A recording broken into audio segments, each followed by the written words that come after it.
A very good afternoon and warm welcome to all of you. I'm CA Dipti Jain and I welcome you in GyaanStation Knowledge Booster sessions. These sessions are conducted every Thursday from 4 to 5:30 p.m. with the intent to update the knowledge impact of various judgment, notification, amendments, concepts for to our professional brothers and sisters. In the busy life, we hardly find time to update ourselves. So, weekly 1 hour at KBS will act as a confidence booster in our day to day professional routine. This, in turn, will help you to deal with clients' requirement in an innovative way. So, stay tuned with GyaanStation by joining its YouTube channel and Telegram channel and follow us on all the social media handles. We can proudly say that it's the fourth year of EdTech platform, and we have received the award for our educational courses at Bombay Stock Exchange in the year 2022. Through GyaanStation, we are into corporate trainings, physical as well as online professional, educational, and skill development programs. And we proudly say that, and we are very grateful to Income Tax Bar Association Ahmedabad and President C. Ashish Tekwani ji and the entire managing committee for being there in all the events with us, joining hands in hands and always there to support this noble cause. And today we have speaker C. Jaykishan Vidhwani ji, who is going to enlighten us on the topic finalization of accounts vis-a-vis GST. Before that, I request Ashish ji to please welcome our today's speaker and all the participants. Over to you, Ashish ji. Thank you, Dipti, and it's our pleasure that today we have with us Jaykishan Vidhwani, my dear friend, and a speaker for whom Income Tax Bar Association has been associated with long. You will give the brief introduction of him, but he has been available for all the associations and he has whatever work we want. If we want any article, if we want any lecture, or if there is any query or any member has, then he is available for all our members. And I'm sure the participants today will learn a lot from him. And thank you, Jaykishan, for giving the time on crucial day of 18th to 20th, which is heavy load days for GST practitioners. Over to you, Dipti. Thank you, Ashish ji. Now coming to our today's speaker, Jai Kishan ji. He is in practice and practicing GST, in practice of GST and just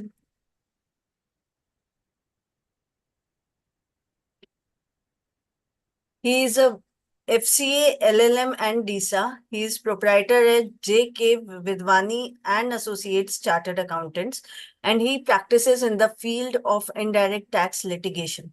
Currently, he regularly appears before Commissioner Appeals, CGST and SGST for the appeals related to refunds, e-way bills, registration and recovery proceedings. He had handled more than 2,500 refunds application for various categories. Congratulations, sir, for the such a big number of refunds. Crossing 2,500 itself shows your professional excellency.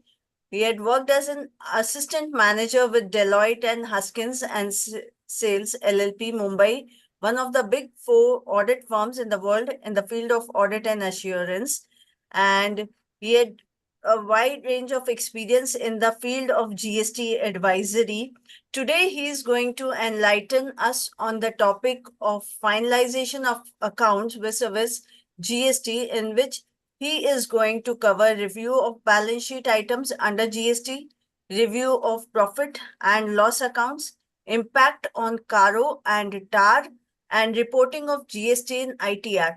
All the 3-4 pillars are very important in the finalization of accounts. So I request all the participants to stay glued with your seats and listen to our listen to the insights from very knowledgeable today's speaker, Jaykishan ji. The dais is all yours, sir.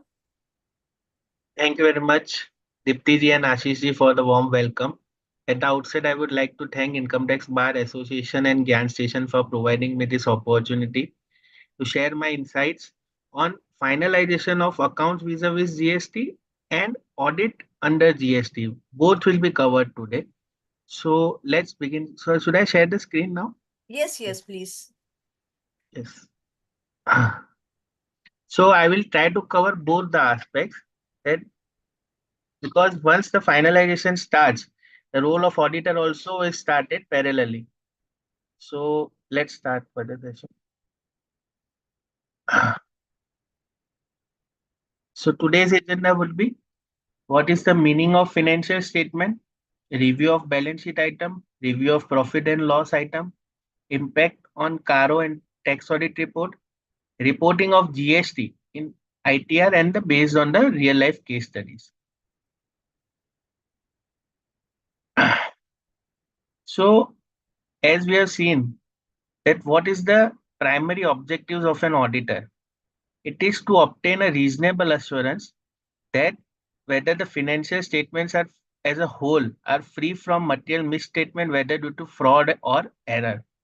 Now, this is a big statement that the auditor makes to the management as well as the shareholders of a company, wherein he asserts that no, there is no any material misstatement, whether due to fraud or error. So, if there is something like GST impact, for example, if the company is being currently charging at the rate of 12% and actual rate is 18%. So, if the auditor misses out on this point, that could be a big liability. Another example could be that company is treating a product as totally exempt from GST, which is in fact taxable under GST. If at a later stage GST department comes with a query and after 4 or 5 years this comes, so it comes as a huge financial impact and this could even lead to the closure of the business. We have seen such happening in the online gaming business, wherein entire liability was created. So as an auditor also it is important to verify being a statutory auditor, not completely GST auditor, still we should have the GST background.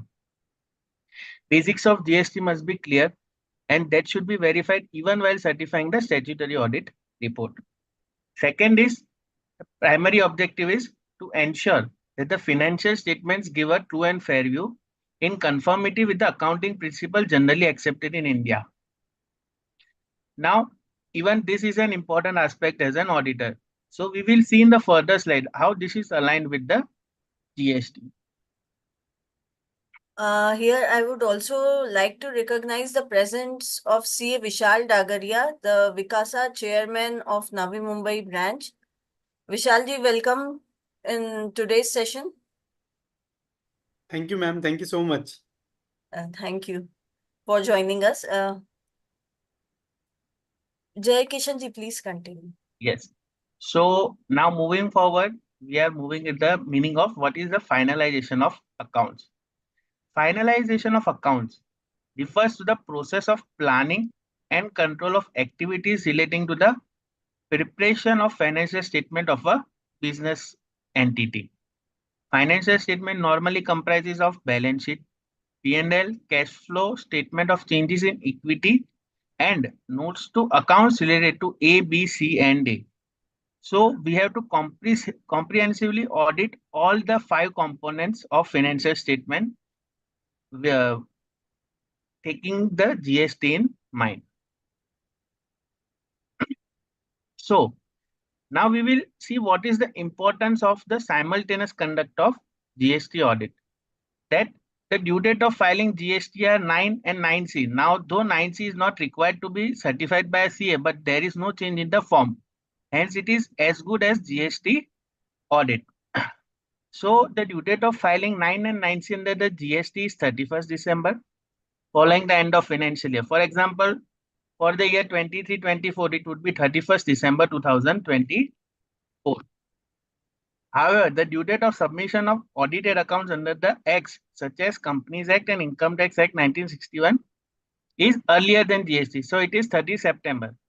So on 30 September, if we certify books of account for 23-24, and if certain impacts relating to GST comes for knowledge while conducting an audit under GST, which is on 31st December 2024. So how could we give the effect of the same in the books of account?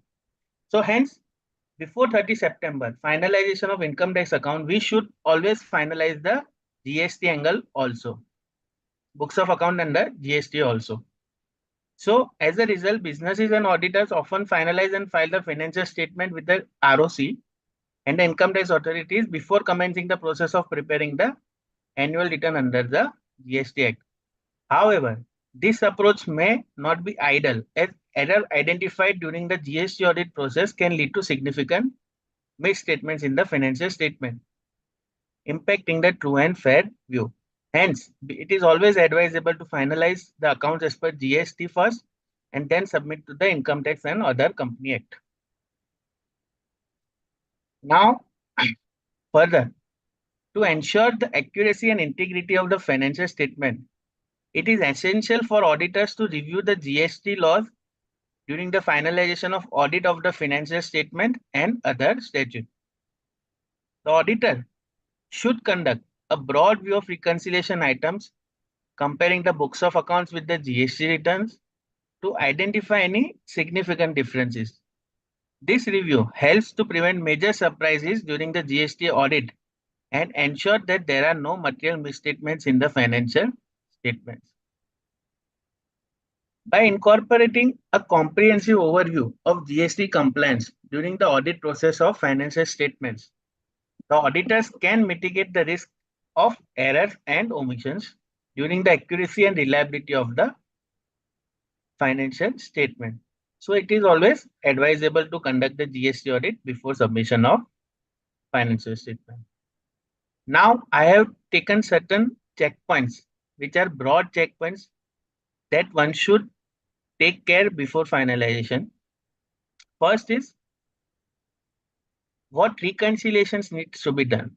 So reconciliation of balance in the electronic credit ledger with the input tax credit available in the books of account.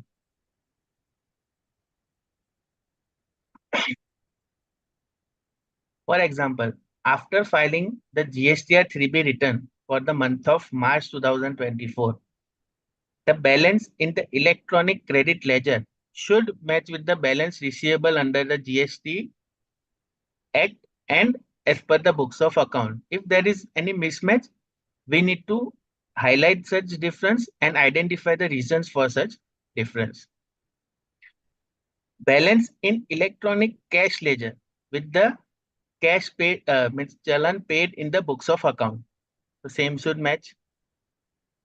GST paid in the March return, for example, RCM payable in the month of March return should be shown as payable in the books of account, and also in the tax audit report it is required to be reported under clause 43B, under section 43B clause. So if we have to show that it was payable and it is paid before the due date if it is paid. Fourth could be refund claimed in GST portal with GST refund receivable in books of account. Now, as we are aware that once we file a refund application, the amounts get debited from the refund claim amount gets debited from our electronic credit ledger. Now, if as on 31st, at the same point of time, we need to also shift that amount in our books of account from CGST account to CGST receivable or GST receivable to GST refund receivable. So, if as on 31st March 2024, if there is any refund claim that is pending for being adjudicated, the same needs to be checked that whether it is separately disclosed or not, and whether the amount as reflected in refund receivable account matches with the pending application.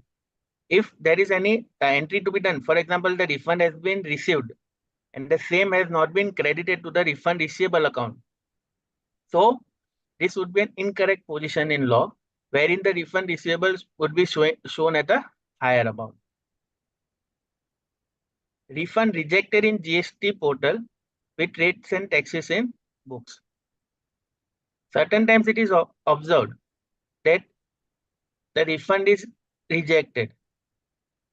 but we have not, it is pending that we have not submitted a declaration that we will not file an appeal for this rejection, against this rejection.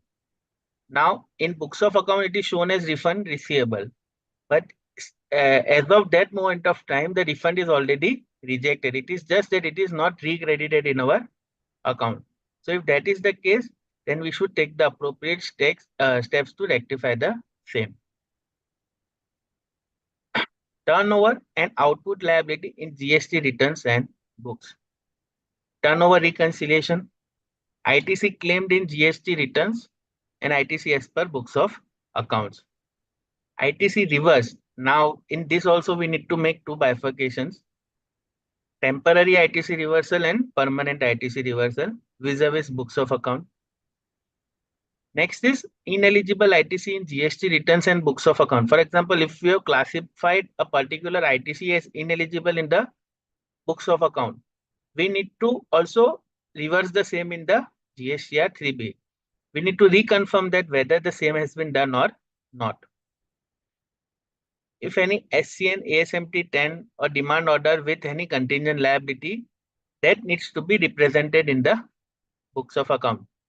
So for example, if we have received any big show cause notice, just like an online gaming industry, which might have a significant impact, which is not, the demand is not crystallized or SCN has not been issued till now.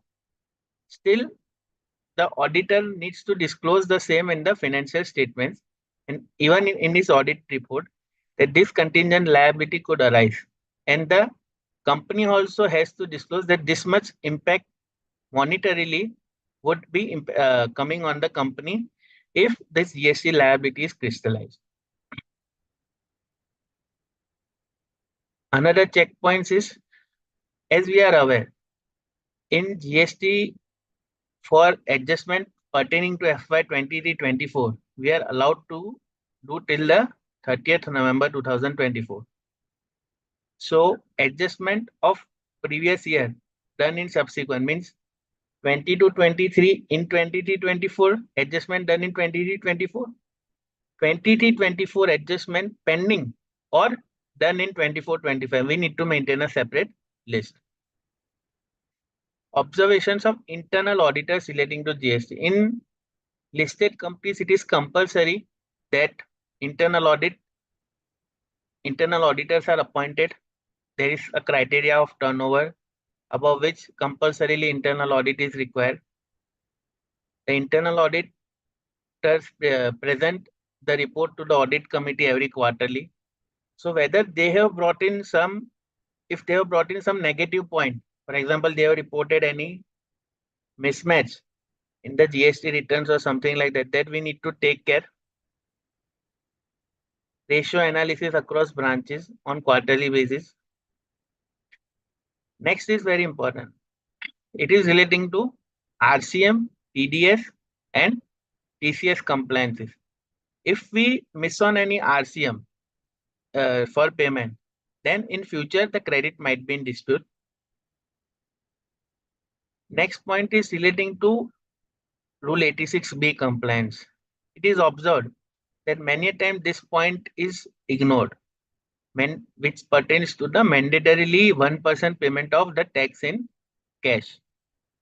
Now, if I have not paid the income tax above 1 lakh, so I am compulsorily required to pay the 1% payment in via electronic cash ledger. This condition also needs to be checked. As an auditor, we also need to check that whether the invoices that are self invoices which are required for the RCM purposes, whether the same are issued or not. Next is gross turnover in books versus GSTR 1 reconciliation. Gross turnover in books versus e-way bill and now e-invoice. If we have not generated e-way bill, then it is always a good practice to write why e-way bill was not generated for this particular transaction.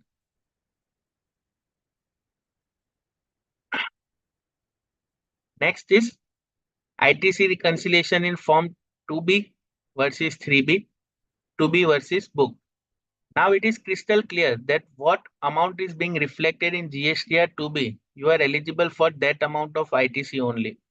Not even a single rupee more will be eligible as ITC. All the 10%, 5%, all the rules are done away with. So now GSTR 2B is supreme. So we need to consider that and reconcile the same with the ITC availed in the GSTR 3B return. Reconciliation of the accounts of the suppliers and vendors.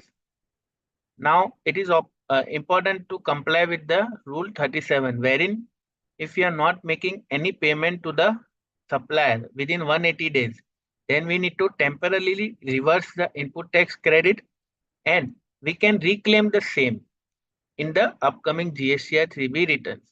It is not necessary that the time limit of that 16.4 is also not applicable in such case. So if any vendor there is opening outstanding balance here and also same balance in there, then we need to check that whether the ITC of the same is reversed or not. Issuance of proper CN and DN and their treatment in the books of account and returns. Last is whether the cross charge of certain incomes and expenditures are made in case of branches.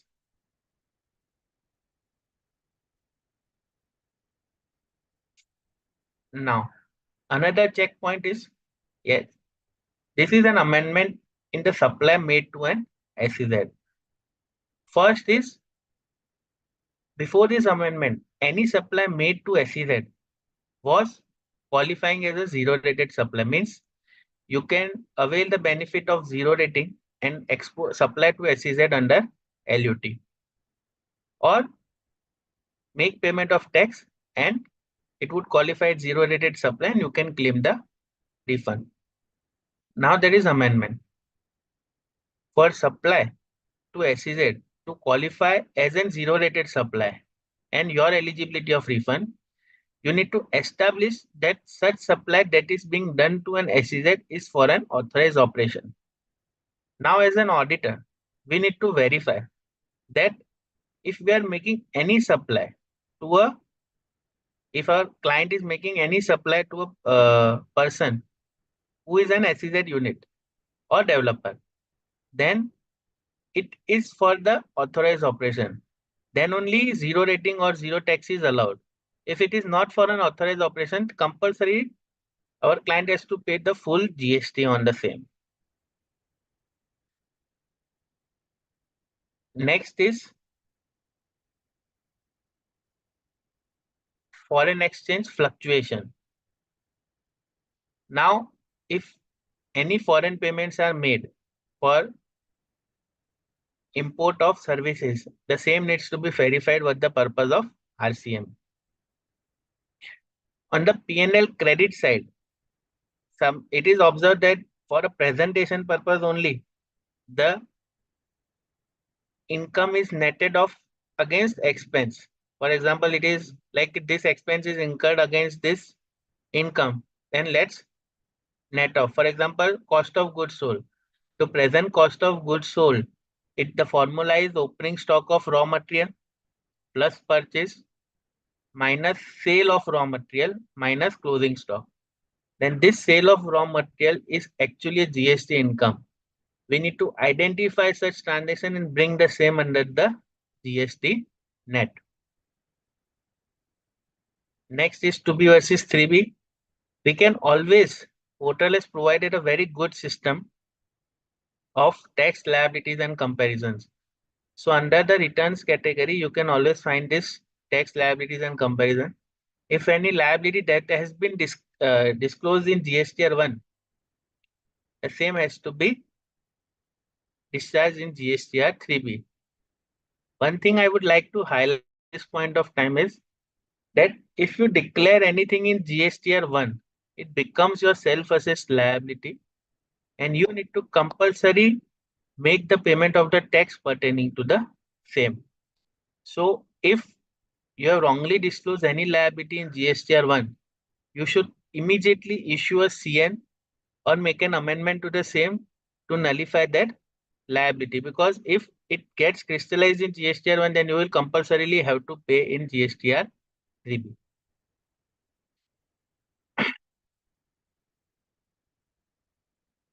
if any recent judgments are pronounced, we need to take care. And last is ITC 04. Jaykishan ji, there's one query. Can you elaborate what would be the authorized operation in case of supply to SCZ for it to be ZRS? I think Yes. it's relevant to the topic. Yes. For a supply to SEZ to be an authorized supply, see, every SEZ, while it is being granted a permission to operate under the SEZ, they are granted a permission and their letter is being issued wherein the list of authorized operations is given SEZ, and it is different for SEZ to SEZ. For example, if I am doing a business of say example that in Adani SEZ at Mundra, Adani Wilmar is there. So there they are storing the oil. So their authorized operation would include the storage of oil. Similarly, different SEZ units are granted different permission for SEZ operations. So you need to check that where the person to whom your client is supplying in its authorized operation, whether this procuring these goods and services is mentioned or not, or the output supply is mentioned or not. If it is mentioned, then only you are eligible for the benefit claiming of benefit of zero rated supply. Hopefully it is clear. The list is always available with the SEZ unit. So you can ask your client to get that list from the SEZ unit. Done? So now I'm moving forward. One more question, Jaykishan ji, with related to the topic RCM which you have shared. Asked by CA Yogesh Singhal ji, GST on provision of foreign services under RCM if we have not received the invoice. See, invoice is not the criteria for making any decision regarding to the foreign services. If there is a foreign intermediary, the place of supply would be outside and hence you won't be liable for RCM. But if you have received certain technical services whose place of supply falls in India, then you are liable for the RCM. Okay. Then, so now I will be moving forward with the agenda of financial statements, review of financial statement. So for review of balance sheet, we will be taking following items. For review of asset items, we will be reviewing first how to review a property, plant and equipment balance sheet item. Second is review of inventory. Third is review of trade receivable. Fourth is review of other current asset. Fifth is GST cash balance. Last is disclosure of GST liability, GST asset in the financial statement. Means how we can disclose the GST amount in the balance sheet. In the liability side, for GST verification, we need to review the trade payable balances.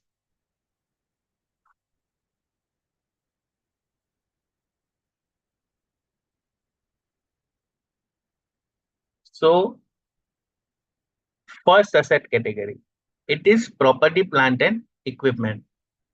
In general, all assets are purchased will have a GST component which can be taken as input tax credit.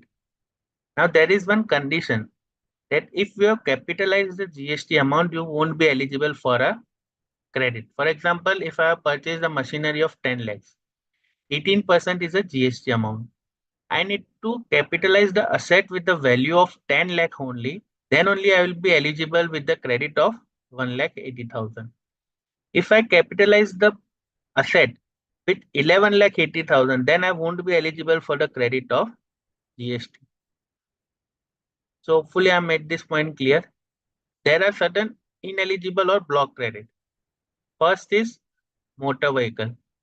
If I have motor vehicles for personal use or non-commercial motor vehicles. For example, if a car is purchased, then it won't be eligible. Vis-a-vis, if a tempo truck is purchased for the transportation of goods, the same would be eligible as input tax credit. Vessels and aircraft, it is a blocked amount. Construction of immovable property, wherein the item which you have purchased, it becomes an immovable property. Then you won't be eligible as a credit. For example, if you have done a building construction, then you won't be eligible for a credit. Action points for the auditor, it is to verify that the correctness of the amount capitalized in the books of account. We need to verify whether 10 lakh is capitalized or 1180. If 10 lakh is capitalized, then we are eligible for credit. If 1180 is capitalized, then we are not eligible for credit. To ensure that the GST on ineligible items are not taken as input tax credit. So input tax credit pertaining to motor vehicles, vessels, aircraft, and immovable property is not taken.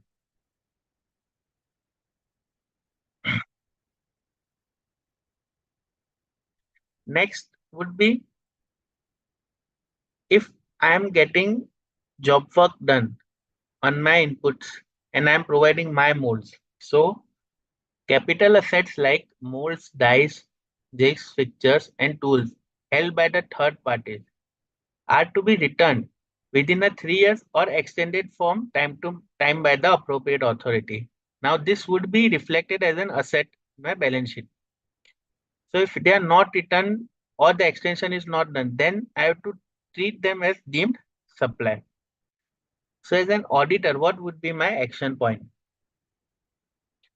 The auditor should verify whether the capital assets sent to job workers, if any, have been returned within the specified timeline.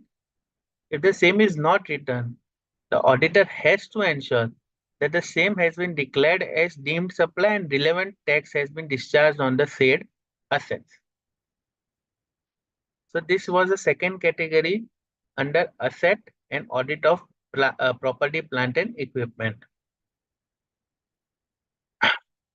Now third is if there is any disposal of asset. So as per 18.6, in case of disposal of capital goods, plant and machinery on which input tax credit has been availed, the registered person shall pay an amount equal to the input tax credit availed on the said capital goods or plant and machinery, reduced by such percentage points as may be prescribed, or tax on the transaction value of such capital goods determined under section 15, whichever is higher. I have taken one example that 10 lakh is the cost of asset. ITC claimed is 1,80,000. Max life is 5 years as per GST, and asset is sold after 3 years. So if we calculate by the reduction method, so 1,80,000 multiplied by 3 years for which the asset is used, divided by 5 years. So 72,000 is the amount of ITC that needs to be reversed. Or GST payable, which is 3,25,000 into 18%. 72,000 or 58,500. So which year is higher? So I will be liable to pay 72,000. So the auditor should check that whether this provision has been complied or not. In cases where refractory bricks, mold, jigs are disposed of as scrap, the registered taxpayer shall pay tax on the transaction value as determined under section 15. So in that you do not need to, in case of bricks, molds, dies and jigs, you do not need to make a separate calculation of this ITC reversal. You need to straight away pay the amount of GST on the sales value.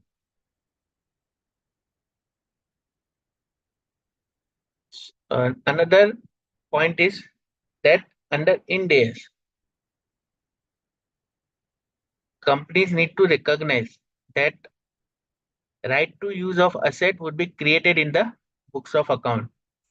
There won't be any impact in the relation to GST, as the ITC can be taken only on the basis of the actual invoices without considering any factors like time value, discounting, etc. So if you are recognizing any income only as per Ind AS, which is not actual income, but to comply with the Indian accounting standards or the accounting standards, you need to recognize the same as income. Then that should not impact your GST liability.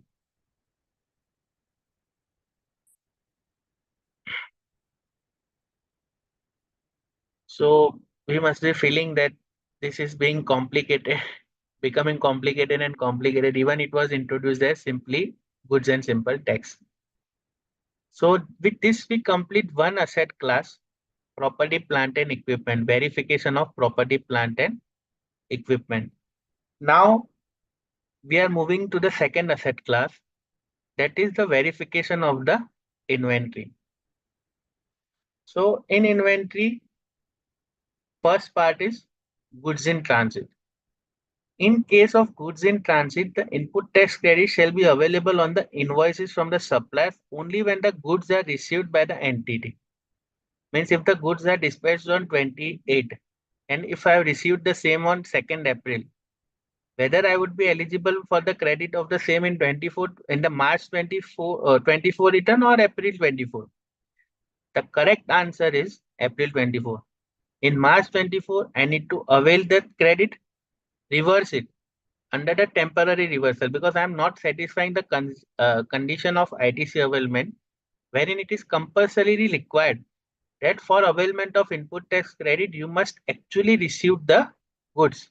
If the goods are in transit, that means I have not taken the actual delivery of goods, then I need to temporarily reverse and avail the credit in the month of April 2024. Now, this will cause a timing difference in terms of input tax credit available versus avail. So if my entity is availing, means if my client or entity is availing the credit in March, then this is a breach of condition of section 16 and the government at a later stage can deny the input tax credit in the month of March and demand interest if payable for that one particular month. So the auditor in those cases should take additional care if any input tax credit has been availed by the entity.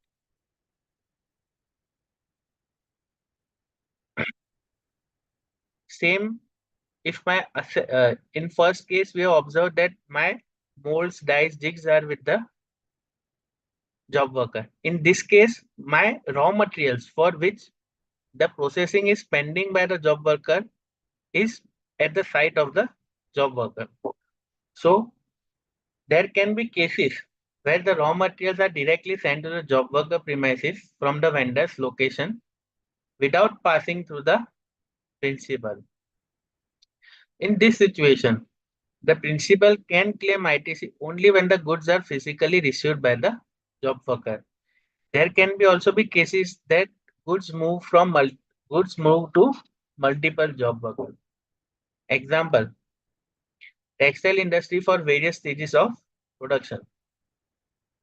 So it must be noted that a good sent to job worker must be returned to the principal with within a period of 12 months, which may be extended to 24 months with the prior approval of the appropriate authority.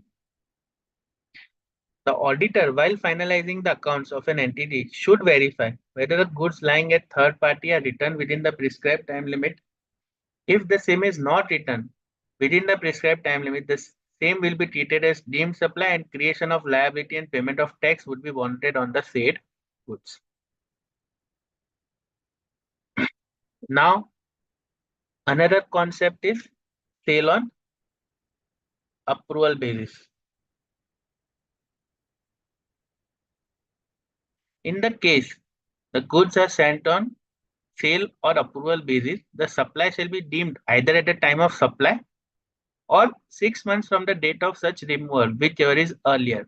So if the 6 months have been already completed as on 31st March, the same shall be accounted as deemed supply. So in case goods means what would be the action point from the viewpoint of an auditor? So in case of goods are sent on sale on approval basis, the auditor should verify the compliance in terms of GST provision, that is deemed supply, if the 6 months have lapsed. If the goods are not returned within the 6 months, it should be treated as deemed supply and creation of liability and payment of tax would be warranted on the said goods.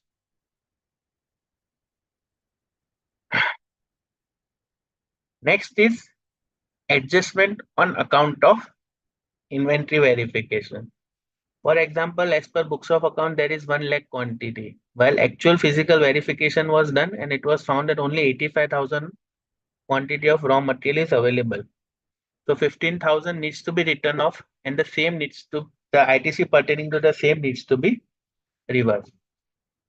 So discrepancy is noticed on physical verification of inventory between the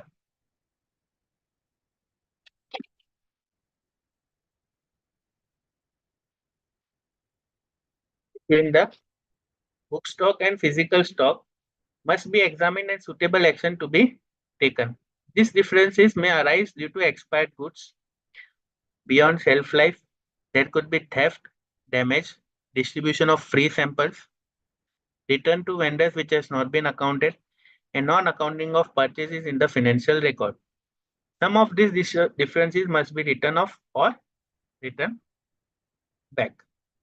So the auditor must ensure that the ITC is reversed on such goods which are written off. So this brings to an end of second class of asset verification, that is inventory. First, we have observed asset verification, property, plant and equipment. Now second class inventory is also done. So any doubts relating to inventory verification? Dipti ji, is there any doubt relating to this inventory verification? No doubt related with inventory verification, but we have Okay. one query for the export that we will take later on. Okay, done. If So we have to inventory valuation is higher, valuer is higher. That is the question. means valuation. Yogesh, can you please, please repost the question. Okay, more items found. More items are found. If more items are found, then this is a case of means that in this case, when you will supply this, you need to pay GST, because if more items are found, then at the time of supply, you will have to clearance for the same, you will have to pay the GST. Now, moving with the third class of asset, that is verification of trade receivable. In case of trade receivable, we are starting with the first point, that is realization of export proceeds. If the exports are made under LUT without payment of duty under GST, Rule 96A stipulates that the foreign exchange currency or Indian rupees are to be received before the expiry of 1 year and in compliance with the FEMA guidelines. Now, what could be the action point for an auditor? An auditor, before the finalizing the audit, must look into various aspects in relation to export of services or goods from the perspective of GST, and should ensure whether the liability and input credits are properly accounted for.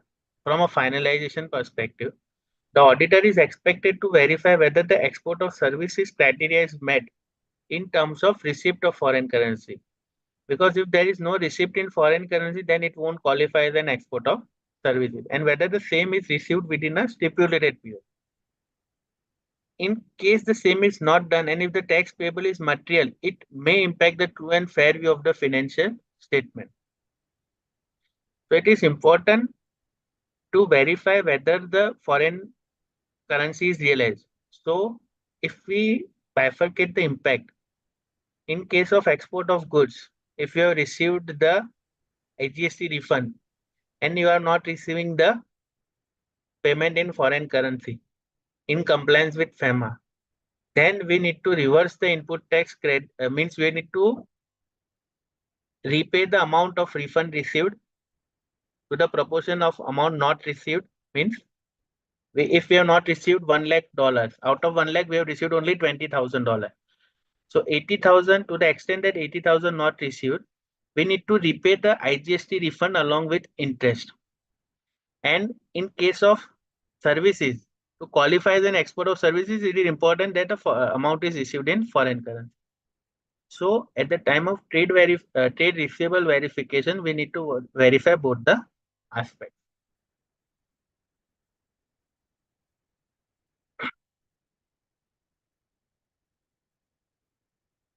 So now we are moving to the another class of asset verification, that is current asset. In this, mapping of credit balance as per portal with the balance as per books of account. The auditor should necessarily map the input tax credit ledgers as per books with the GST credit ledgers. The input tax credit ledger disclosed in the financial statement should normally tally with the GST credit ledgers as per the portal. However, invariably there will be differences that it is incumbent for an auditor to reconcile the differences. Just like a bank reconciliation statement, we need to prepare a reconciliation statement between the balance as per books of account and balance as per the GST portal and ensure that there are no material or unexplained differences.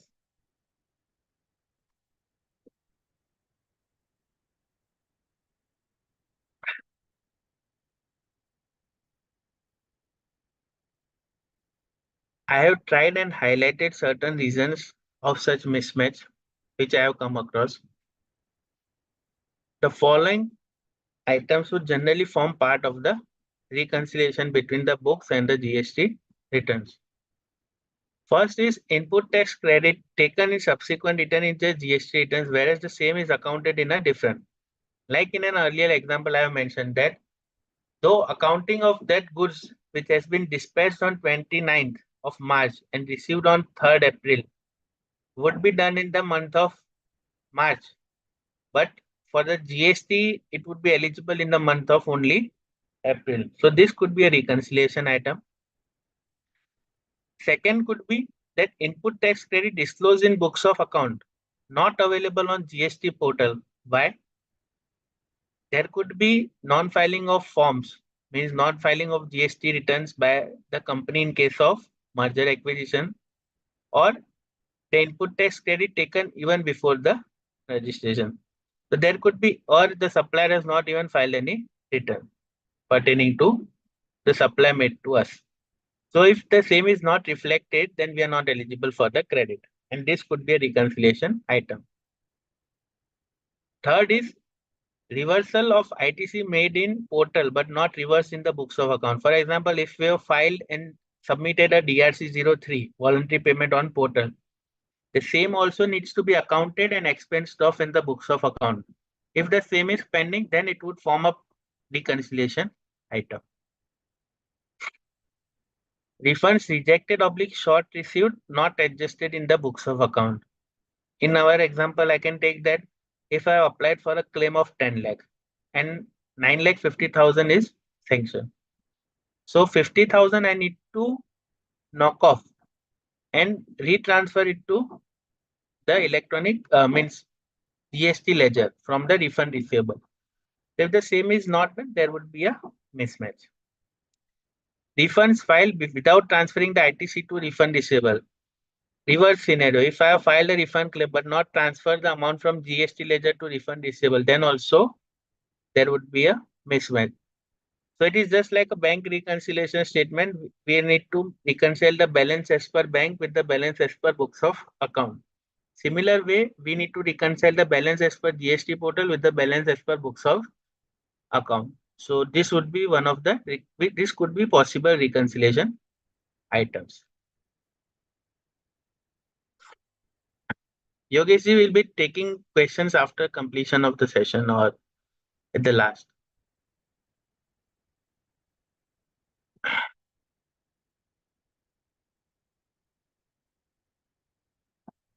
Next is reconciliation with GSTR 2A. Further, the auditor should also reconcile the GSTR 2B balances with the input tax credit taken as per returns. Material differences may affect the availability of the input tax credit and consequently increasing the GST payable.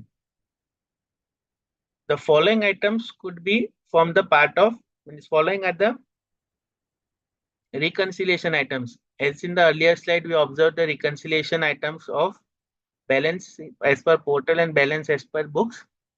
In this, balance as per 2B and balance as per GST returns. First could be non-filing of returns by the vendors. Second is Supplies filed by the GST are one by the vendors and not related to the entity. Third is ineligible ITC. For example, if I am not avail the credit of motor car, but the same is reflected in my GST to be, then this could be a reconciliation item. It is very important now that whatever ITC as per 2B is there, the same is bifurcated and availed in GST 3B, or the same is availed and reverse, permanent or temporary. Next could be reversal of ITC on account of non-payment to vendors, 180 days, goods in transit at the end of the period, and ITC taken in the subsequent period. So, as an auditor, we should verify two-way reconciliation books versus GST returns and form GST at 3B versus 2B to ensure that the completeness of the credit avail.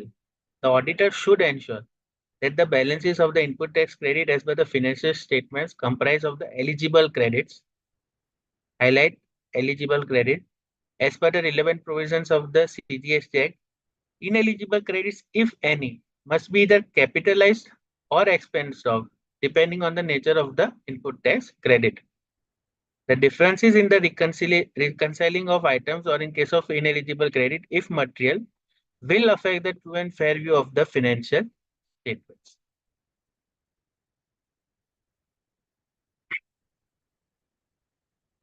Next is reconciliation of balance in the electronic cash ledger with the GST balance in the books of account. GST cash balances as provided in the books of accounts are to be reconciled with the electronic cash balance before the finalization of accounts. Differences arises between GST cash ledger and the books of accounts in case of following, means following could be the reconciliation item. First item is TDS/TCS credit received from customers not accounted properly in the books of account.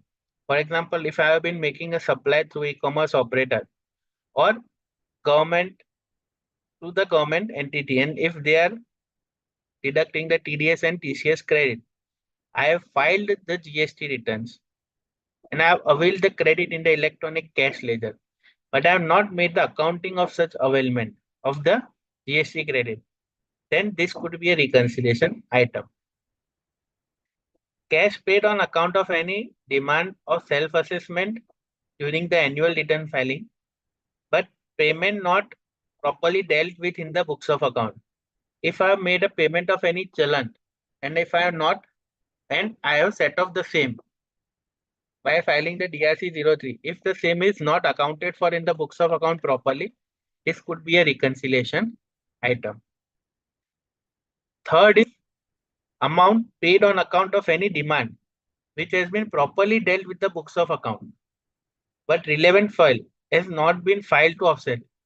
For example, if my truck was detained, I have deposited the amount in the electronic cash ledger via challan. The officer has generated the DRC 7, but I have not offset the same against that liability. In books of account, I have expensed off. Then this could be one of the reconciliation item. So this way we can reconcile the balance in the electronic cash ledger as per GST portal and balance in the GST cash balance in the books of account.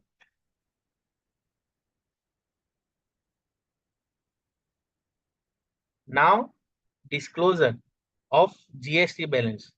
Ultimately, what balance would be reflected in my balance of GST? So straight away in one line, if I have to answer, the same would be that IGST receivable means total IGST is receivable and IGST payable. Net IGST receivable or payable would be reflected either under current asset if it is receivable. If it is under payable, then it would be reflected on the liability side. If CGST SGST is payable and IGST is receivable, and if IGST receivable is 100 and 50 and 20 CGST SGST payable, and net GST receivable would be reflected in the other current asset.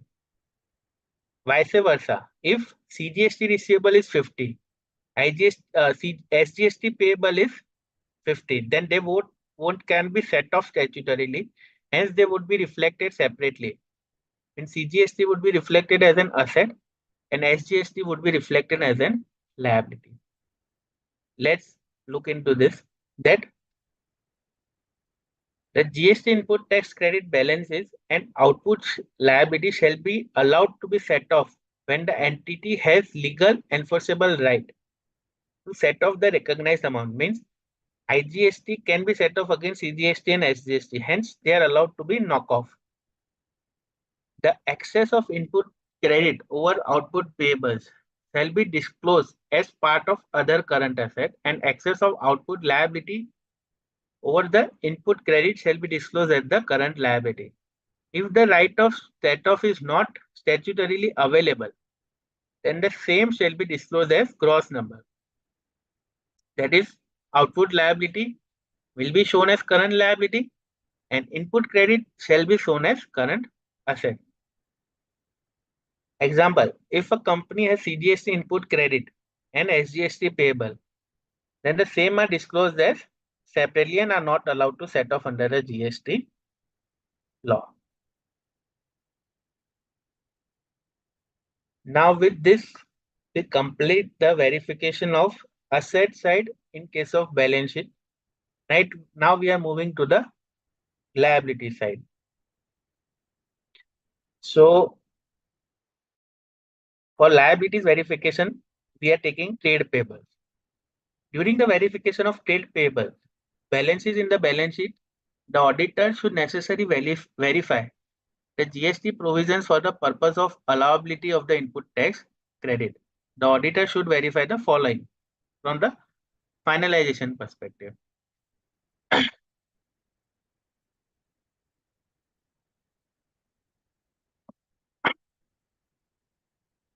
In case of foreign creditors, particularly service vendor, the auditor should verify the impact of import of services and where applicable should review whether the RCM has been properly discharged. Second is domestic creditor. The auditor should review payment is done within 180 days.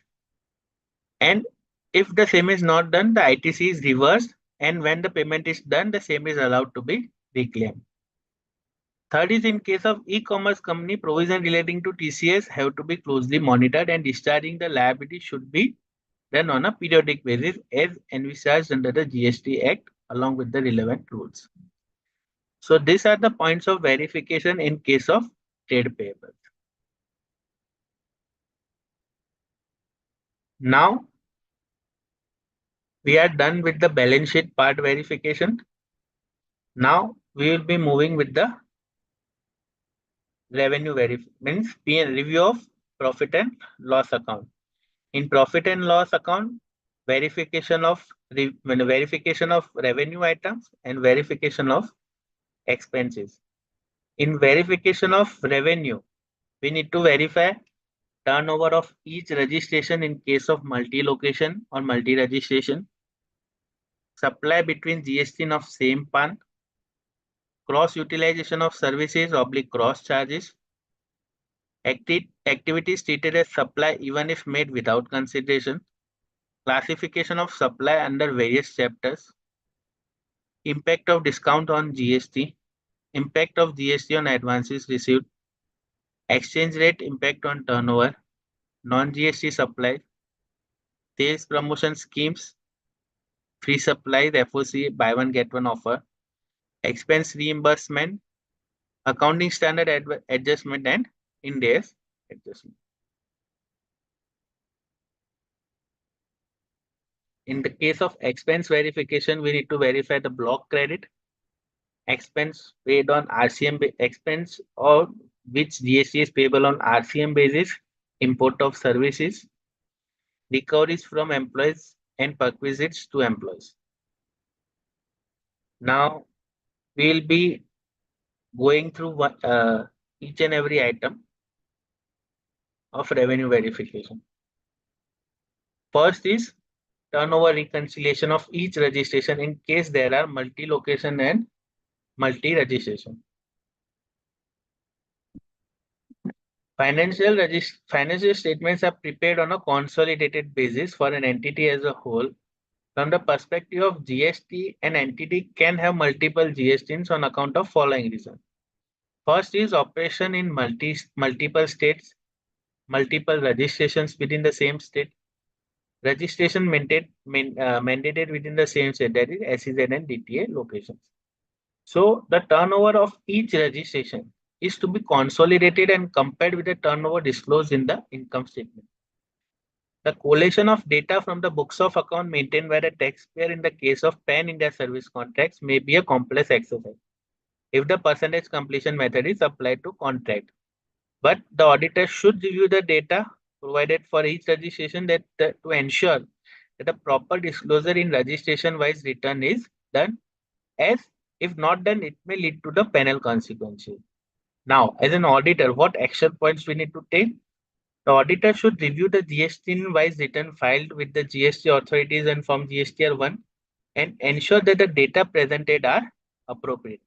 The auditor should understand the method, processes, and controls around preparation of data for the different registries. So, if at India level, my total PAN turnover is 100 CR, then I need to reconcile the GST-wise, and the balance should match with the financial statement as a whole. Now, there is a concept of deemed supply, which we'll be dealing in the upcoming slides. So, there could be a supply, that is supply between GST of same PAN. That same would not be reflected on the credit side of the P&L, but same needs to be verified for the GST purpose. The auditor should verify the supplies made between various registrations outside the state to evaluate that if the supplies are subject to the GST and whether the liabilities has been discharged for the same. Action point. Such supply will not get reflected in the turnover as per finance. Means in our case, the 100 crore turnover won't include the supply within same PAN between different GST. For example, Maharashtra, if my branch of Maharashtra and Gujarat both are having supplies to each other, then they won't be forming part of my balance sheet or the consolidated P&L, but it would be taxable under GST. So, action point for the auditor that such supplies will not get reflected in the turnover as a financial statement. The auditor can verify the completeness of the same by cross-verifying the supply with the e-way bill generated by the entity. The auditor should also verify the sales/stock transfer generated out of the ERP to review the completeness and to provide for the actual liability on this supplies. Next is cross-utilization of services and cross charges. In this case, the auditor at the time of finalization has to verify the impact of cross-utilization of services, if any, for any registered entity in multiple states, and should ensure that proper liability is accounted and discharged as per the provisions of this act. Now, there are certain activities that are treated as supplies, even if made without consideration. Now, what could be such activities and what are the action points of the auditor we will look into? The auditor should verify whether the GST liability has been discharged and proper disclosure has been made in the books of account. Activities treated as supplies without consideration can be verified from the various notes of account, as we have seen in the first slide. Then notes of accounts also form the part of the financial statements. So the auditor should refer the notes of accounts and schedules, and also during the course of audit, which may not form the part of financial statement, and identify such items which could be covered under the net of GST. The first is supply services between the related person. Example, ABC Inc. incorporated in the US is the holding company of B Limited subsidiary in India. Now, services are imported by B without any consideration. GST should be paid by the B Limited on the reverse charge basis. Second is permanent transfer of business asset when the ITC has been availed on such asset. Permanent transfer or sale of business assets on which input tax credit has been availed will also be treated as supply even if no consideration is received. GST is applicable on sale of assets only. It does not apply to the sale of personal land or building. So permanent transfer would mean that transfer without any intention of receiving back. So if you have permanent transfer of asset, even if without consideration, the same would be liable to GST. Now, what could be the action point of the auditor? Generally, transaction between related party without any consideration do not reflect in the financial statement. However, the auditor to satisfy himself based on the discussion with the management, understanding the organization during the course of audit that there are no transactions of such nature. The auditor should verify the transaction during the year to understand that if any such deemed supplies have taken place during the year. The auditor may also consider the disclosure made under the accounting standard 18, which is related party disclosure, to cross-check and to ensure that no transaction is missed out from the verification and for GST compliance. In case such supply had taken place, the auditor should ensure that GST liability on the said transaction along with interest, if any, are accounted and discharged as per the provisions of the GST Act. If the same is not done, it may affect the true and fair view of the financial statement, and due care must be established during the finalization and audit of the financial statement.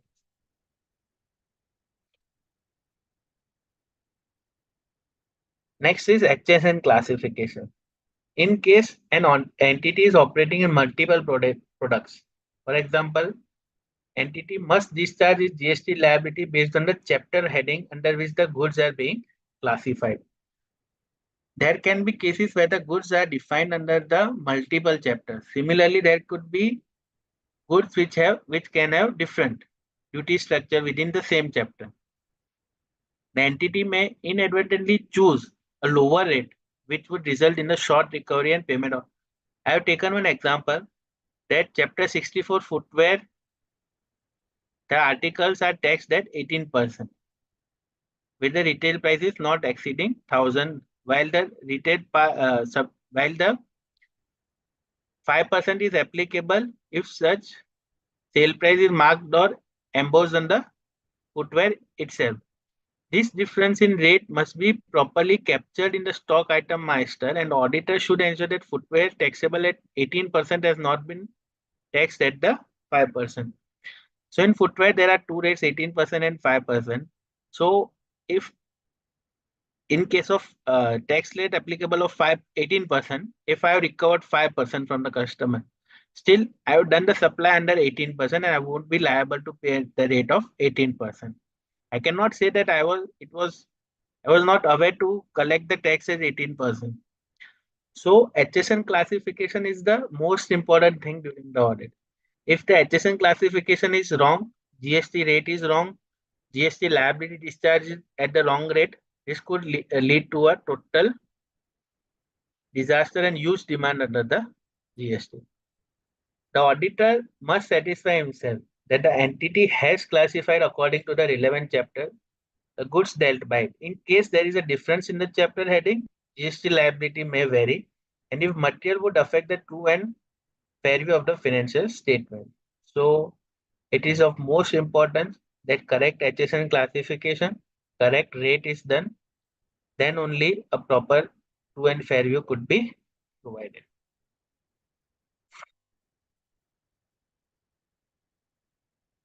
Impacts of GST, discounts on GST. Discount offered by an entity for the supplies made or are to be received carefully, as the impact of the same in GST will result in liability being overstated or understated depending on the type of discount offered. Discount offered can be reduced from the value of supply only if the conditions stipulated in section 15(3) are complied. Means if it is known before the provision of goods or before the supply of goods or services, then only the same are allowed to be reduced. For what would be the action point from the viewpoint of auditor? The auditor must verify that the discounts provided by the entity to its customers and review the corresponding impact on the GST liability. In case there are material discrepancies, then the auditor may have to record the same in his report. if the entity does not pass necessary rectification entry during the financial statements. Now we are moving with the another point under revenue category, that is impact of GST on advances received as security deposit, retention money, advances for materials to be supplied, advances for services to be rendered. Security deposit won't form part as a revenue and no GST would be leviable on the same. Retention money, you need to reverse that input tax credit. There is a view also taken that there is no failure to make payment and hence no reversal of ITC is required, but this is a litigative issue. Third is advances for materials for advances are received for material to be supplied at a future date. In this case, there is no GST liability. It has been done away with. Last is advances for services. In case of services, still on receipt basis, the GST needs to be discharged. So if I receive an advance today for the service, then GST needs to be discharged. So what would be the action points for the auditor? The various type of advances listed above will have to be thoroughly checked and review the standpoint from the perspective of GST and conclude before the finalization of financial statement.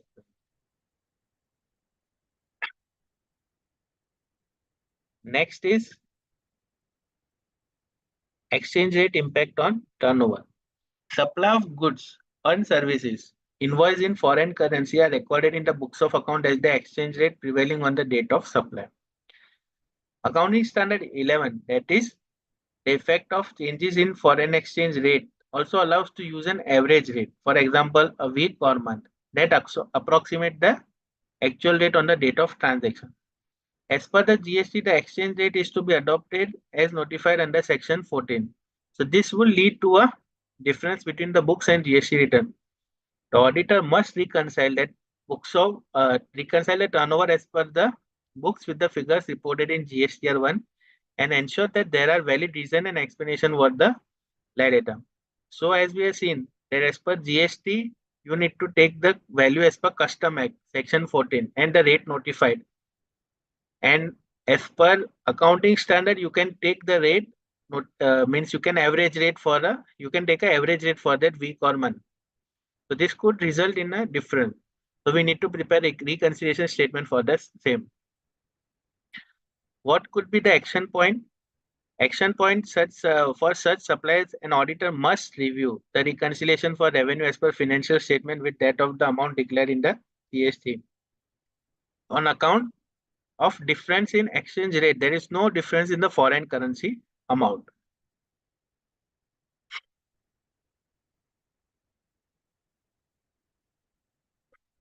With this, we have completed the credit side of P&L account. Now we are moving with the expense side of the P&L account verification. So there could be blocked credits. Now I have highlighted the block credit portion. Following are the list of block credit under section 17.5. First is supply of food beverages. Supply of food and beverages, outdoor catering, health services, life insurance and health insurance. GST on supply of food and beverage is not allowed as an input tax credit. For example, ABC Limited arranges refreshment, tea, coffee as a part of staff welfare to its employees. It will not be eligible to claim ITC on the same. Exception would be ITC would be available on a particular goods or services on a particular categories used by the registered person for making an outward taxable supply. If you are making an outward taxable supply using the above mentioned product, then or product or service, then you will be eligible for credit. Second could be membership fees of a club, health, fitness center, travel benefit, for example. GST on membership fees is not allowed as input tax credit, as the same is in the nature of personal consumption and not in the furtherance of the business or subject to the taxable supply. Example, Mr. A, a managing director, has taken a membership of a club and the company pays the membership fee.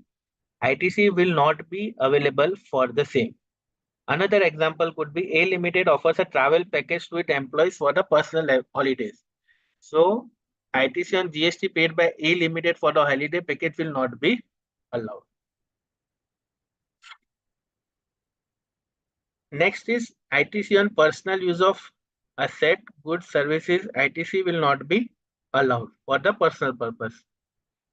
Next is maintenance of vehicle used for transportation of passengers. GST paid on servicing and maintenance of such motor vehicles and aircraft will not be available as credit.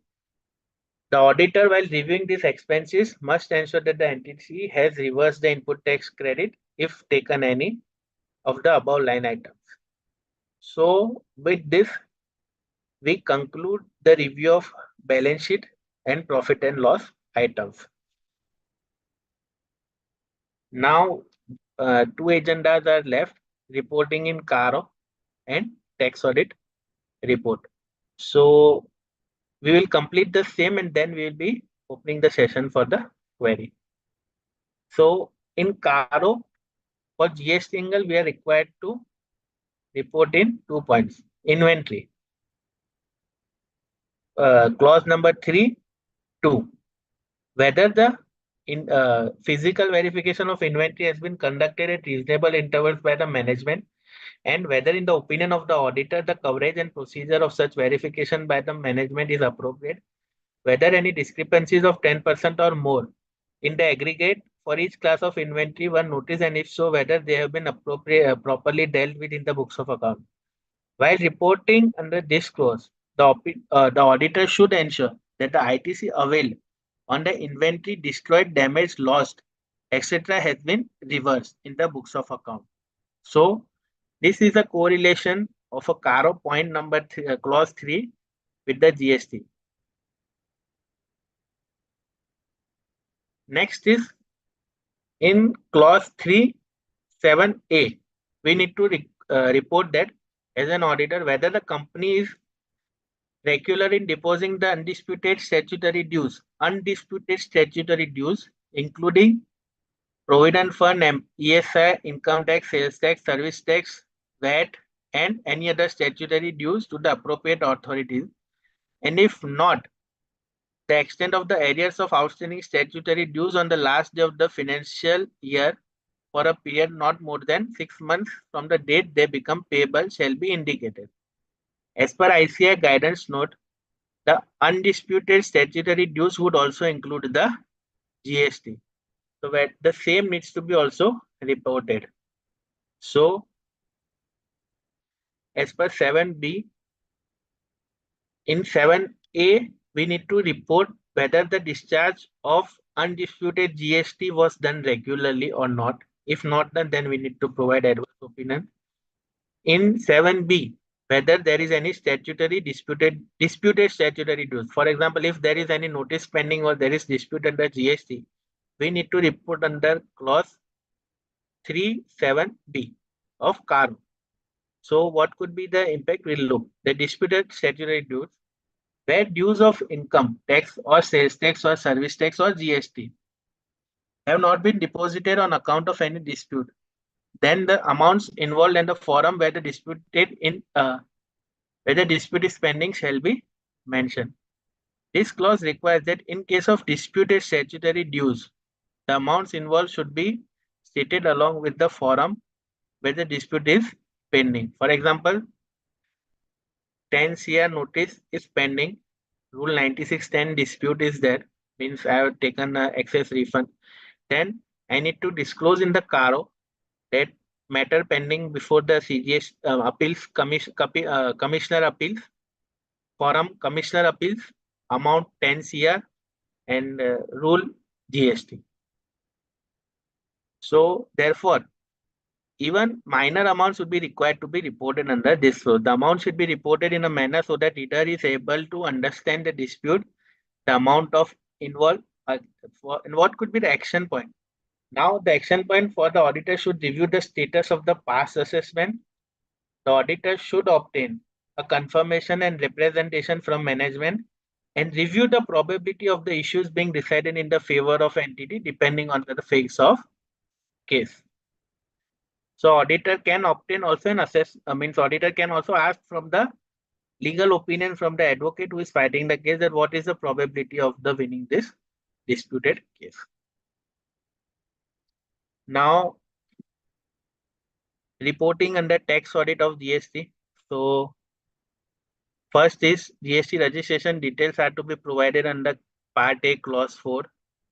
Second is reconciliation of GST on opening stock, purchase, sale, and closing stock as part of Section 145A of IT Act, Clause 14.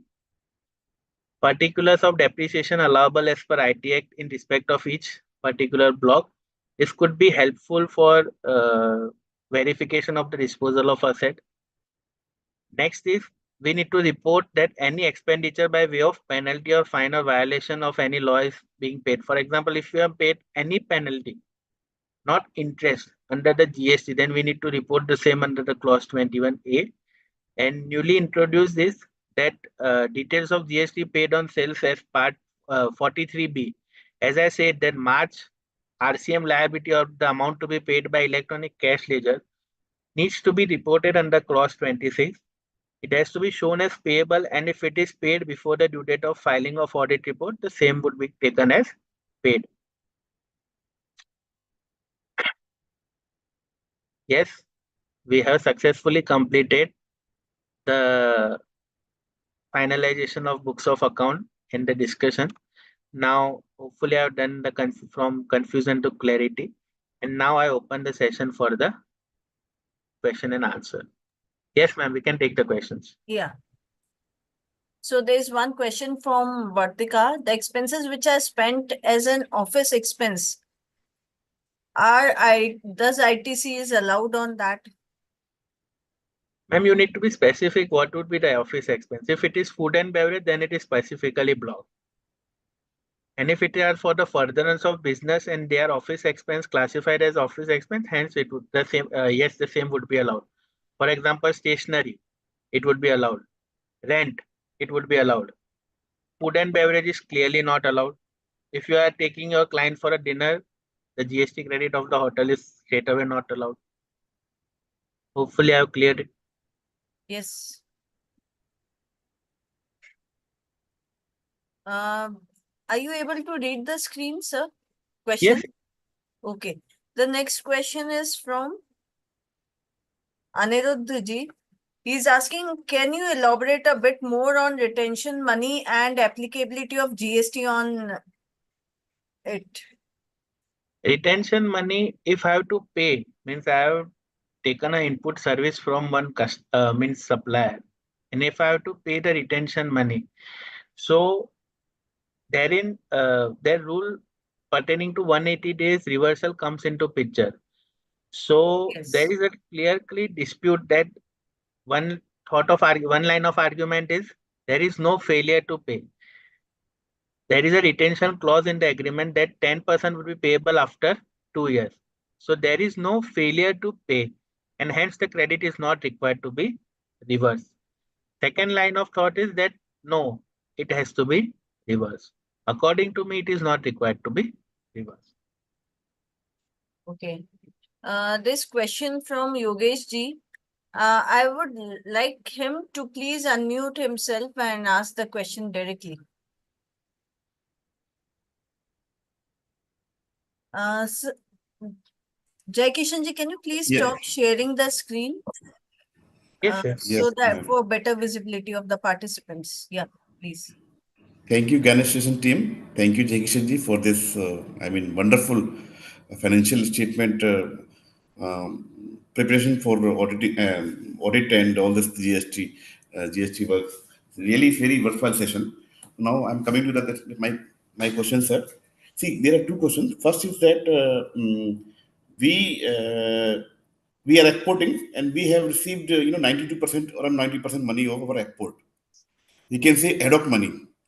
So what is the implication? If we would not have received money within 1 year. Yes. So there is clear breach of FEMA Act here. As per FEMA also, if you are not able to realize within 6 months, you need to file for an extension, which is majorly given that 1 month extension more is provided. So if you are not receiving the amount in foreign currency, then to the extent you need to repay the refund received and along with the interest.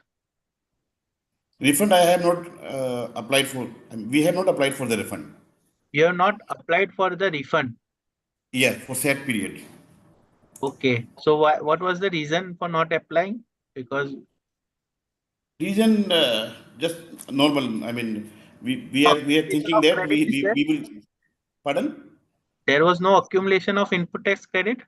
No, occupation is there, definitely occupation is there, but we are thinking that we will go for domestic sale. That's why we will Okay. go for them. Okay. Yeah, So there would be two breaches.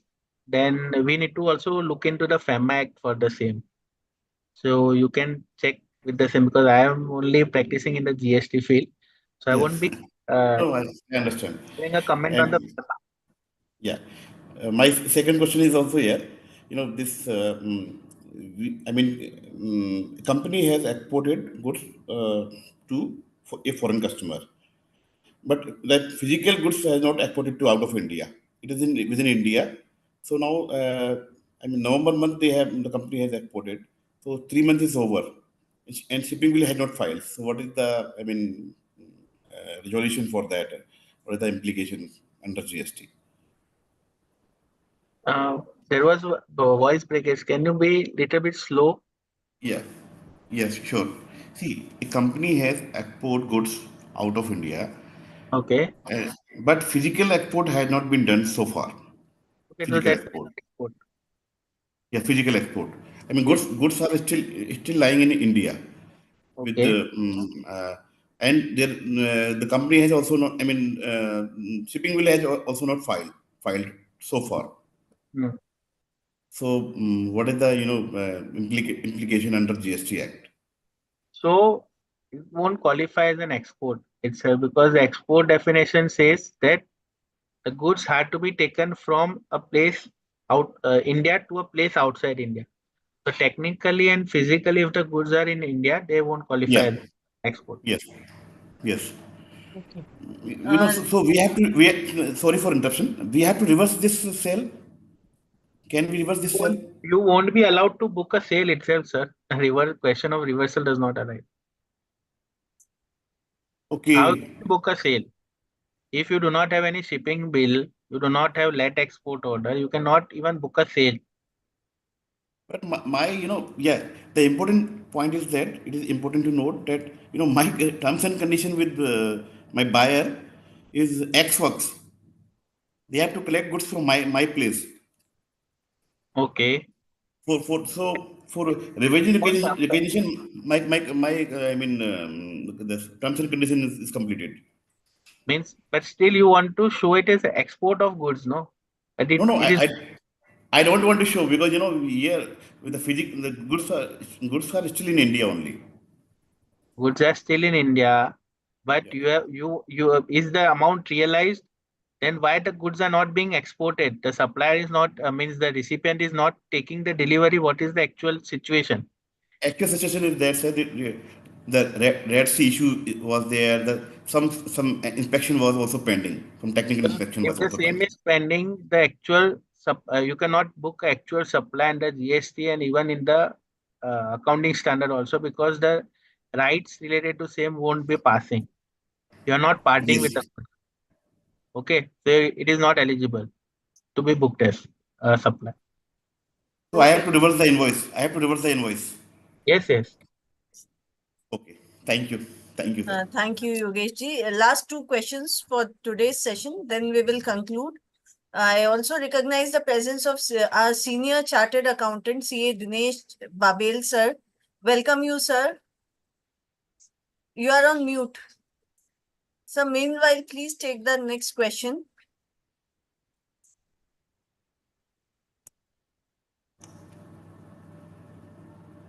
Yes. It's from Meet Desai. Please share more details on ISD, sir, and applicability and what to take care, valuation, etc. IST, it would be a long discussion Hmm. and we won't be able to complete within time. So we can take away with the next two queries. Okay. So when we do not want to claim the ITC of certain bill, what should we do? Reduce the amount in eligible ITC directly or reverse the unwanted bills amount in ITC reversed column? So this is a very good question wherein as per new schema of GSTR 3B, you need to avail the credit and then reverse. So you should not knock off the same. You should first show as availment and reverse in the same month and not knock off. Okay. So separate disclosure needs to be done.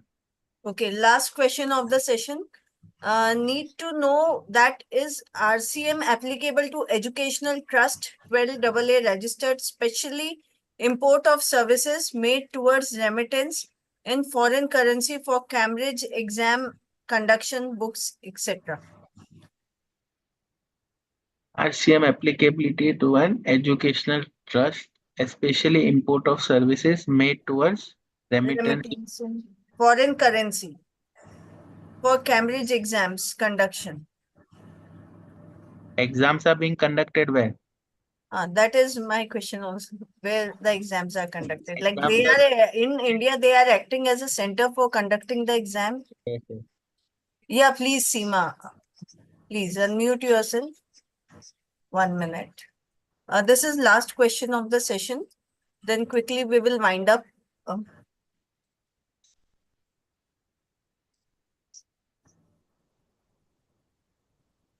Seema, please ask.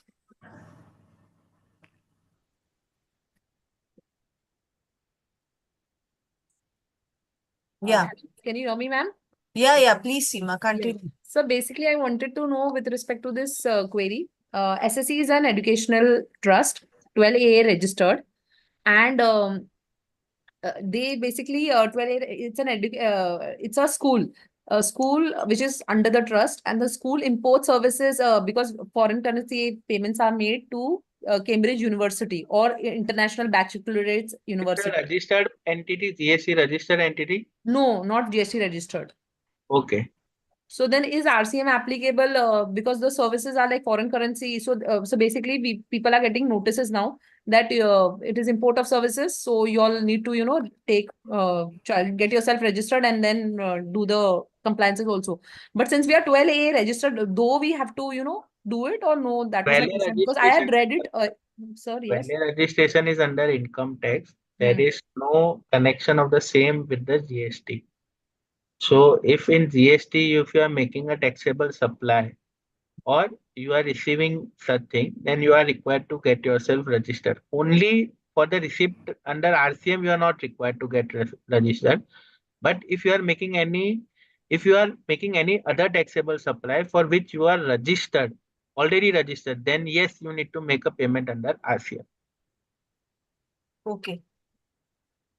I hope it's clear. Yes. Thank you. Thank you, Seema.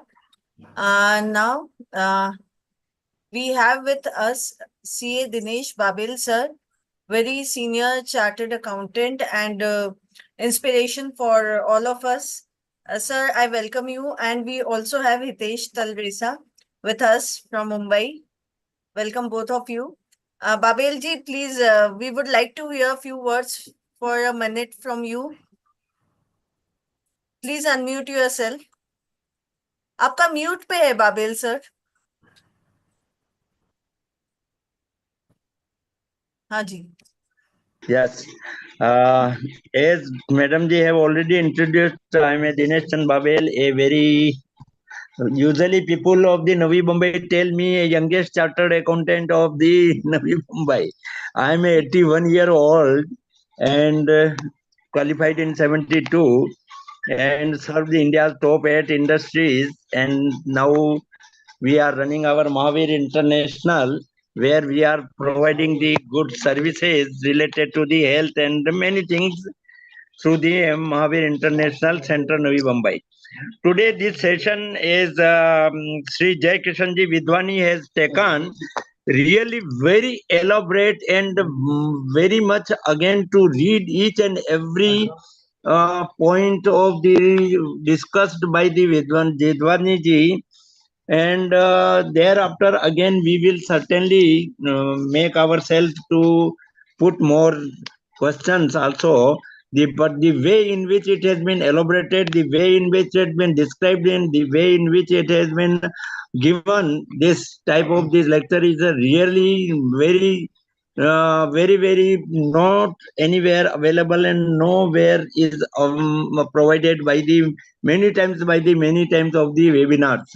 So I 100% appreciate the way in which this Vidhwani ji has given this lecture with the clarifying and sorting out the many questions raised by the our attending persons. And I request this webinar, the copy will be made available in our Gmail, email. So we will again go through the all the contents which have been described thoroughly and put our increase in the knowledge. And this type of the webinar which is being provided and managed and arranged by the GyaanStation is really to elaborate our Gyan by attending the webinars as well as going through the all kinds of the such literatures made available. So I can very well appreciate the GyaanStation's activity as well as the this this this has lecture has been given by the Jaykishan ji Vidhwani. I really appreciate the way in which he has elaborated and given clarifications for each and every point of the GST financial statement of accounts. What is the profit and loss account, balance sheet, assets, liabilities, how it is appear, everything. I don't want to take more time and in a very simple way tell the way in which the GyaanStation is arranging. Let it be in many other topics to be arranged for our knowledge as well increasing our depth of the understanding everything. Thanks a lot. God bless you, everyone you, who sir. have attended. I pray again many more chartered accountants and the tax practitioners should attend this Thank type you. of the GyaanStation lectures. Thanks a lot. God bless you. Thank you so much, sir, for blessings for all of us. Your words means a lot और आपका आशीर्वाद सदैव रहे हमारे साथ. That's what we want कि हम और अच्छे programs हमारे professionals fraternity के लिए लेके आए. I also recognize Vishal Dagaria ji, the Vikasa chairman of Navi Mumbai branch. Vishal, welcome you. Are you on mute? Yeah, please unmute. Good evening, everyone. Good evening. It's been such an honor to be part of this wonderful event. On behalf of Navi Mumbai branch, I would like to extend my heartfelt gratitude to our esteemed guest, CA Jaykishan Vidhwani sir, and sincere thanks to the Dipti Jain for arranging this webinar, who handled the event throughout. Thank you so much. Thank you so much. Thank you, Vishal, for all your support and being here with us all the time throughout the webinar. Your presence means a lot for everyone here. And now I request Hitesh, CA Hitesh Talresa from Mumbai Andheri, on behalf of GyaanStation and all the participants and everyone who are part of the event, please give a formal vote of thanks to our speakers Thank and you, Dipti everyone. ji. Thank you, Dipti ji.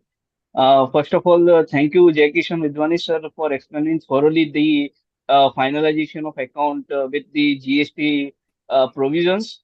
And from the behalf of Gyan Station and team, I sincerely thank you and thank you all the audiences for attending this wonderful webinar. Thanks a lot. Thank you. Thank you, everyone. I would like to announce our next program. Next program is going to be on 25th of April on GST audit and the intricacies involved in how to handle the GST audit, replying to the department. And again, it's a very important session, will be taken by CA Swapnil Munat from Pune, and he is a well-known GST faculty all across India, and he is also in training the GST officers also. So don't miss that session. Again, the same time, Thursday, 4 to 5:30 p.m. at GyaanStation. Do join that. And we have fixed the schedule anytime, every Thursday, 4 to 5:30 We are conducting knowledge booster sessions at GyaanStation, so always be part of it and do spread the message. Thank you, everyone. Stay tuned with Thank you. GyaanStation. And this session is available on our YouTube channel. We'll be sharing the everyone is connected. So please do subscribe to the YouTube channel. You can watch the complete session, all the PPT details, PPT with explanation of the speaker on our YouTube channel. Thank you so much for joining. Here we end our today's session. Thank you. Thank you so much. Thank you. Thank you.